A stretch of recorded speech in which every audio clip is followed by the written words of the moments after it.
Life is not easy. I love free lunches. I haven't found many today. Right? If I did, I'd be a lot fatter than I already am. But the fact is there are challenges. Every one of us has a set of struggles. I believe those struggles make us stronger, make us more resilient, make us tougher. Right? And then we get up in the morning and say, which direction do we look? And if you go back and think about even your day today, you've already made a set of choices. How did you treat the person, for me, how did I treat the person when I walked on the airplane at 7 o'clock this morning? Did I smile and say good morning, or did I just walk by and say, you're the stewardess and I'm not going to bother with you? But I made a choice. And each day we make those choices. What I can see just by looking at you, hearing the words you chose today, that you've made a choice to create a really good community. And that is power. It is powerful not only today for the 21 weeks you'll be together from 8:30 to 3:30. It is power to have a community for the rest of your lives. You say, how can you know that, Gerald? I know that because I have graduates from 2002. 11 years ago, we still get together every few months. And now their children are almost old enough to go to Europe. Their parents say, my son will always know what it's like to have a home. And it's my home. I remember one young man said, Gerald, when you grew up in shelters, you have no idea, my friend, what it feels like to carry your son across the threshold of his house, to cook dinner in my kitchen, to tuck my son in bed in his bedroom. Said, Gerald, when you grew up the way I grew up, man, it is the best feeling in the world to do that. And that's what Europe is. And Greg and those others, they still get together. In fact, I talked to Shanique Davis yesterday from Washington, who's on our board, national board. And she said, Gerald, we're planning the alumni reunion for September. And she said, it's so wonderful because we own it. It's ours. The alums, the thousands of young adults who have come before you, creating a movement that is bigger than any one of us. And she said, I'm just so proud because it's ours, Gerald, and that's the dream. Right? The staff are here to support you in creating the movement, to support you in hitting your goals for your lives. But the ultimate success of Year Up will not be driven by the staff. The ultimate impact of Year Up will be driven by you. Think about it. You will outnumber any staff by 100 to 1 as this organization goes. Already we've served 8,000 young people.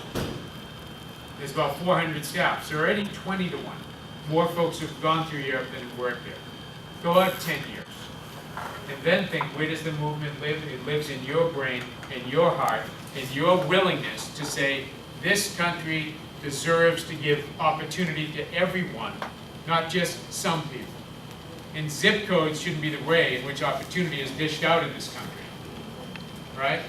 We all know that to be true. And let me tell you, you are our students today, you will be our customers tomorrow. Because we'll say, sir, can we place some interns? Because you're now a manager at your company and you have a decision to hire people. You have a decision to say who you're going to give an opportunity to. You say, how do you know that, Gerald? Because I talked to Rashawn Castillo. He employs 15 people, 6 of whom are Year Up graduates or interns. He has power. He has power to decide who gets an opportunity. He has a budget to spend. Rashawn graduated 6 years ago. He too owns a home. He's a college graduate, 3.96 average, I know, because he sent me every transcript afterwards as he continued on with college after Year Up. I'm blessed to have a number of our graduates be very close friends. And over my house all the time, now with their babies. And we're talking about fatherhood, what it's like to be a good father, what it's like to be a good husband. What does it mean if you have wedding vows and you've taken those? What does it mean when you say you cherish, love, and honor someone?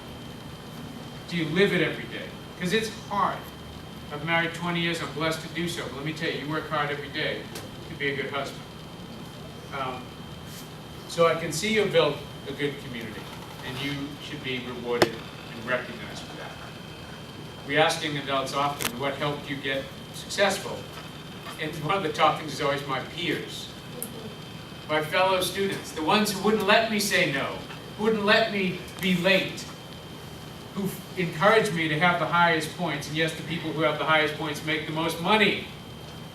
You say, what motivates? Well, if I want to do well financially, we know from looking at all of our students, the ones who have the most points correlate to making the most money. So everything you do today to just that extra little bit to be on time, to work hard, does pay off. It does pay off in the habits of success you're creating today that will carry forward into your futures in your jobs. I was talking to a woman last night at dinner. She happened to be a very, very, very wealthy lady. Her husband started Fidelity Investments. And so I was talking to her about what we try to do in our organization. She said, Gerald, and she's 84. She said, Gerald, my motto is if I'm late, I just didn't start early enough. I said, at 84 years old, and we had a dinner start at 7 o'clock, she was there at 7 o'clock on the nose, right? And I said, at 84 years old, her motto to me is if I'm late, it's my fault, I just didn't start early enough. Because she said, the traffic's always going to be there, someone's going to be there. I just thought, wow, that's fascinating to hear her at that stage in her life talk about the same principles we try to articulate for ourselves to build habits of success. All right, I got a question. 7 weeks going to be going into internship, right? Yes. What allows us to provide you with the internships you'll be going into? Why can we do that? Why are these organizations going to contribute collectively the opportunity and the funding to allow you to go to your internship? Why can we do that? Yes, ma'am. Because they believe you can represent year up. Do they know you? They don't. Why do they believe it? They don't know you. It's tough to believe in something you don't know. Because of people that came before us, they have such an impact that they decide to make more. Absolutely. Your name, sir? Tyler, nice to meet you, Tyler. You say that real loudly. I want you to say that again loudly, Tyler. Because of the people that came before us, and they have such a great impact that they can bring more people into the show. Absolutely right. What Tyler said is the most true statement you will hear today. And that is, you will start an internship in 7 weeks' time and have an opportunity to work in an organization because of another young adult. Some of you may know that individual, right? May have referred you to Europe. Some may not. It may have because there was someone in San Francisco who did a good job, and that company has an office here as well. So you may not even know the person who's creating an opportunity for you. But what is so true is the opportunity exists because someone came before you, did well. Now, for them to do well in the internship means they probably did well in L&D. It means they probably busted to get through admissions. It was not just a one-off, it was a habit of success that led to that company saying, wow, this is an amazingly talented person. We want what? More. We want more. The three most beautiful words in my language. We want more. We want more young adults. And the words we want more is why Europe went from 22 young people in 2001 to close to more than 1,900 young people today. 22 to 1,900 for one reason, not because what I said or what anyone said, because talk is cheap, right? What counts is actions. And young adults going in this city and now 10 other cities across the country, showing what you can do. Right? I can say I'm going to be a great employee, but actually it's a lot more valuable if I show up on time, work hard, I'm a good team player, learn fast. That is what a good employee is going to do. And other folks came, did that, and you're going to get an opportunity because of it. So I ask you, what's your responsibility? Sir? University? Oh, Akron. Akron? Yes, please, sir. As Akron said, continue. Pay it forward. Put your best foot forward, because what a beautiful thing. If you do that, two things will happen. You will do well, which last time I checked, that's why you're all here. And you will create an opportunity for another young person to do well. You literally are closing the opportunity divide for another human being because you have come in and done well. And they're going to say, man, I want more folks like Ingram or Tyler. And that's what's going to happen. And you know what? I expect it. I don't hope it. I don't say, gee, try real hard. I say, I expect it, because you know why? You're talented. You're smart. You have proven already your success by getting to this point. And the fact is to expect anything less from you would be disrespectful. It would be disrespectful not to say, I expect you to kick the doors out of that company, to get there early, to do well, to be the best intern they ever had. Why? Because you are smart.